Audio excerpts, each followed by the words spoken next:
Kyaddaaki ekitongole kya poliisi kivuddeyo ne kitegeeza nga basajja baakyo okuli Aaron Baguma, Andrew Kaggwa n'abalala abavunaanibwa kkooti olw'okwenyigira mu bikolwa ebigambibwa okumenya amateeka nga bwe bagenda okutwalibwa mu nkambi za poliisi ebwe bajja okwongera okubangulwa mu ngeri gye batambuzaamu emirimu gyabwe kubanga poliisi teyinza kusazaamu nteekateeka zaayo newankubadde bano bavunaanibwa embuga z'amateeka. Naye nga bwe mulabye nga balina court proceedings era tusuubira nti ebiseera bya court bwe bituuka bajja kuba nga basobola okujja nabo bagende mu court.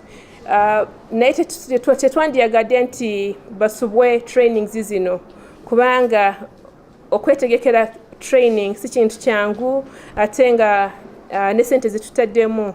So tulowooza nti nga training school nga bweri kumpi nnyo bwe bajja kusobola kujja basobola okuyita mu court proceedings bwe zuli. Mu ngeri y'emu, Namaye asabye woofiisi ya Ssaabawaabi wa gavumenti okweyambisanga ekitebe kya poliisi enaggulu singa baba balina omusirikale gwe beetaaga okulabikako mu kkooti baweereze Simmons oba Seekyo mu maka g'oyo omusirikale okusinga okukozesa emikutu gy'amawulire. Kino kiddiridde poliisi okuteekebwa ku nninga nti eremeddwa okuwaayo omusirikale waayo Aaron Baguma ono yeenyigira mu kutemula omukyala Donna Katushabe. Aaron Baguma mu poliisi, Superintendent of Police, ate abadde akolera CPS ku Kampala Metropolitan.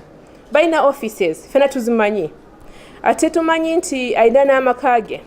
So twandisabye nti bazimuwe kubanga bw'oba otwala court summons n'oziwa omuntu era yenna walina okuwandiika. Naye mu mawulire awandiika wa? Kulaga nti yazifuna. Wabula poliisi emaze ebbanga ng'esabibwa omusirikale ono okuvunaanibwa ne banne wabula ye yeefudde ngumya mutwe. Basirika Sarah, Kingdom TV, amalindirire. This is Kingdom TV.